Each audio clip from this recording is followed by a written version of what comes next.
This would change everything for the Phoenix Suns. A trade that would send Kevin Durant back to Golden State and bring back a bunch of young assets in return for the Phoenix Suns. We are going to break down this trade proposal right here for you guys on Suns Digest. My name is CJ Pierre, and before we get into the nitty gritty, we noticed that about 83% of you guys are watching our videos, and that's great, but you haven't subscribed to the channel yet. We have a goal of reaching 1,000 subscribers, so if you guys want to make sure you're keeping up to date with the latest news, rumors, potential things that are going on in the draft upcoming, free agency moves, coaching changes, hit the subscribe button below so you can keep up with everything that we've got cooking for you, and sit back and relax because we have got a good one for you guys. The Suns trading Kevin Durant to the Warriors. That is the recent proposal that is being talked about. Now, we know that owner Matt Ishbia, GM James Jones, they've already said they want to keep the big three of Kevin Durant, Devin Booker, and Bradley Beal together. They want those three guys moving forward into the upcoming season. They're in win-now mode,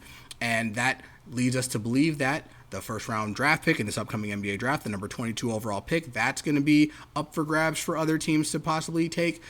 Yusuf Nurkic is on the trading block. We've heard Nasir Little trade speculation going around. But the likelihood of them being able to make those moves on the margins and improve their team drastically, that part's slim. The only real way that they would be able to make drastic changes with the goal of potentially improving rapidly would be to trade one of the big three, that being Bradley Beal, Devin Booker, and Kevin Durant. Now, there are some hiccups in certain trade scenarios involving those three guys. Let's start with Bradley Beal. He has a no trade clause. He's not going to just go to any team, and especially if it's going to be a losing situation. Devin Booker, he's the Suns' son, if you will. Drafted by the Phoenix Suns, been here his whole career, wants to retire Phoenix Sun, so there would be a lot of pressure involved in a potential Devin Booker trade. And that leaves Kevin Durant. He's the looked at mercenary in the NBA. In these circles, he's moved around and has the potential to be moved again. Given he's still a top NBA player, but given his age, you're not going to necessarily get the greatest assets back, so you have to be calculated in if you're going to move Kevin Durant, and this trade proposal could be something that the Suns may want to look at. Let's take a look at this proposal that would send Kevin Durant back to Golden State. In this trade scenario, the Phoenix Suns would receive Andrew Wiggins, Jonathan Kuminga, Kevon Looney, and a 2025 first-round pick from the Golden State Warriors, while the Golden State Warriors would get Kevin Durant coming back to Golden State, where Durant was a integral piece of winning 2 championships. He was the finals MVP in both of those championship runs. He also went to the finals again where they lost to Toronto Raptors, but that was the playoff series where he ended up tearing his Achilles tendon. So now we've talked about a potential Golden State trade involving Jonathan Kuminga. If you want to check that out, check out our videos. We recorded that one a few weeks back, but there's been talk about Kevin Durant potentially going back to Golden State, pairing up with Stephen Curry again, and what that could look like in terms of the Golden State Warriors trying to make another run themselves, but also the Phoenix Suns trying to acquire young assets to continue to build this team, not just to win now, but for the future as well. So there's a lot of scenarios where that could take place, but let's get into the Bleacher Report's analysis of this trade involving Wiggins, Kuminga, and Looney. Coming from Bleacher Report's Grant Hughes, he said this deal would give the Suns immediate 3-and-D help from Wiggins, a cheaper alternative to Yusuf Nurkic at center, a potential star in Kuminga, cash savings, and actual depth equity, all for a player entering his age 36 season, that player being Kevin Durant. Now, there are a lot of, things that you need to look at when you're talking about this trade. The Suns being a second apron team, the Golden State Warriors being projected to be a second apron team. So, is this trade even possible when it comes to the new second apron rules, first apron rules involving the Phoenix Suns and the Golden State Warriors? Is a trade like this even possible? Right now, the Golden State Warriors, depending on which site you look at in terms of the Golden State Warriors cap space, they would be projected to be a second apron team. But there are some key things that you need to look at when it comes to the Golden State Warriors' current roster construction. And a lot of places aren't factoring in the fact that Klay Thompson is going to be a free agent. Some sites are factoring in his, I think it's $46 million contract into that. as well as the fact that Chris Paul has a $30 million contract that is completely non-guaranteed, meaning the Golden State Warriors can cut Chris Paul and his contract would not account to their books at all. Those particular moves would push the Golden State Warriors below the second apron, allowing them to aggregate multiple players to acquire one player, something that the Phoenix Suns are not allowed to do because they are a second apron team. So that just kind of gets the minutia out of the way. Like if you go into a trade machine and trying to do this trade straight up, it probably won't work because some sites will have the Golden State Warriors as a second apron team. There would need to be additional moves that would happen on Golden State Warriors side to allow them to put Wiggins, Kuminga, and Looney in a trade to send over with Kevin Durant. Also, factor in the fact that Jonathan Kuminga has a team option moving forward that the Golden State Warriors will likely pick up as well. So, looking further ahead, would this be a good trade for the Suns? Would trading Kevin Durant to the Golden State Warriors, acquiring Wiggins, acquiring Kuminga, Looney, would that make the Phoenix Suns a better team moving forward this upcoming season and into the future?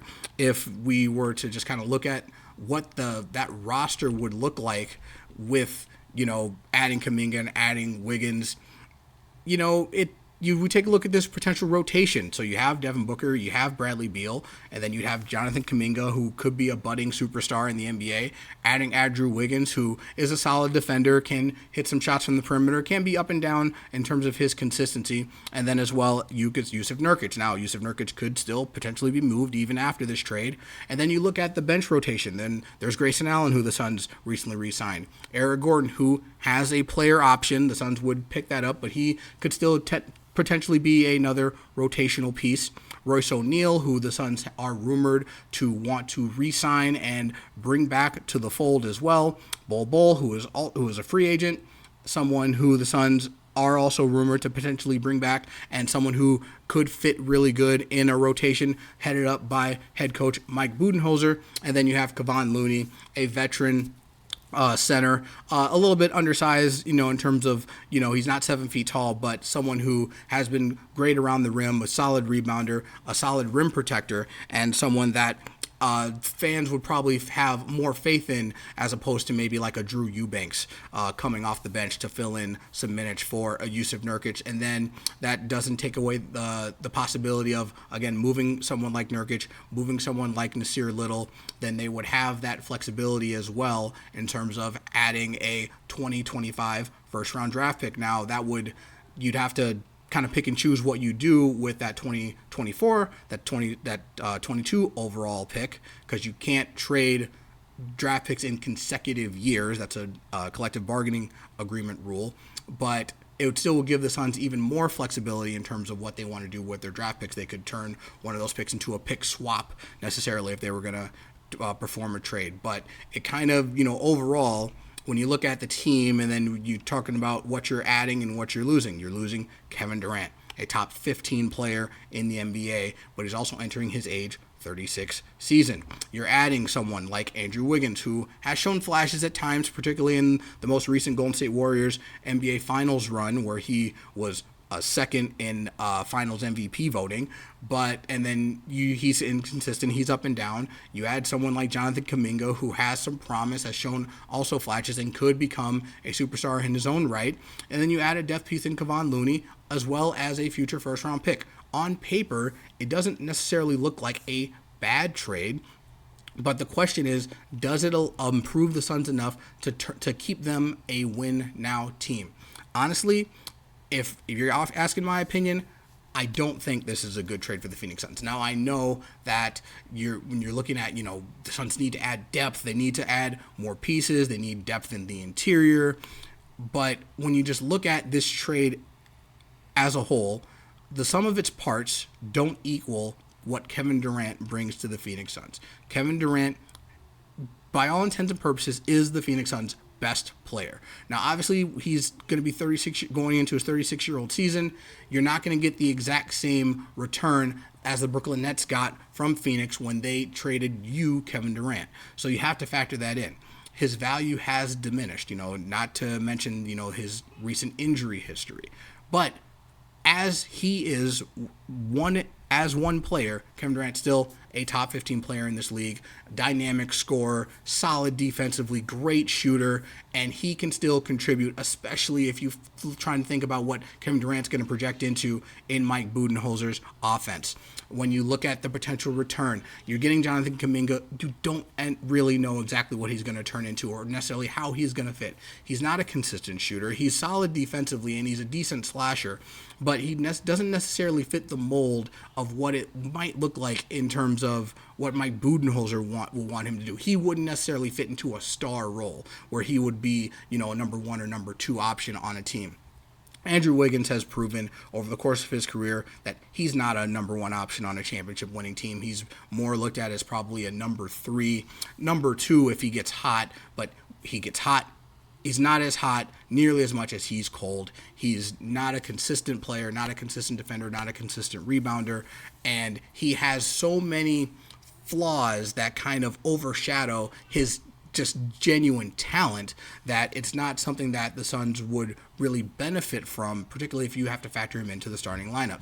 Kevon Looney is a decent piece. He's a solid addition to what that overall scheme is, and he would be a welcome fit coming as a backup center, but that's really all he is. He's a backup center at this point in his career and not necessarily something that the Suns would want to rely on. Now, obviously, the 2025 first-round pick will be dependent on what kind of season the Golden State Warriors end up having in terms of where that pick falls, because if the Golden State Warriors kind of crash and burn, then that turns into a lottery pick. You can do a lot with that, but on a team that would have Steph Curry and Kevin Durant on it, I don't think the Golden State Warriors would be looked at as a team that would be tanking or has the opportunity to really fall into draft and be a lottery team, barring any injuries. That would be the only thing that would lead that to happen. So you're not looking at another high pick. You're looking at potentially another pick that's going to end up in the high teens, low 20s. So overall, I don't think this is a great trade for the Phoenix Suns. I think it's an interesting suggestion. Obviously, the Suns are going to have to really consider whether or not they truly want to keep this big 3 together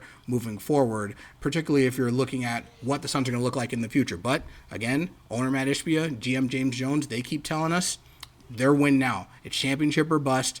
F them picks, basically, is kind of what they've been saying, and they are full steam ahead on building around the big 3. That means guys like Nurkic, guys like Nasir Little, those are going to be the guys that are going to be on the move, not Kevin Durant, not Bradley Beal, not Devin Booker. But that's just what I think. We want to hear from you guys. We want to know what you guys think about the possibility of Kevin Durant being traded to the Golden State Warriors for Andrew Wiggins, Jonathan Kuminga, and Kevon Looney, as well as a future first-round pick. Let us know in the comments what you guys think about this possible trade. Again, we are going to be covering everything that we can heading up to the NBA draft, into NBA free agency, the offseason, heading into training camp, and the start of next season for the Phoenix Suns. It's going to be an exciting roller coaster of a summer, and we can't wait to get into all of it right here on Suns Digest. You want to make sure you're sticking with everything that we've got going on. Hit the subscribe button, and you will be able to stay up to date with the latest news, rumors, and anything that has to do with the Phoenix Suns this offseason. Thanks for joining us today. That's all I've got for you guys. I will catch you later, and go Phoenix Suns.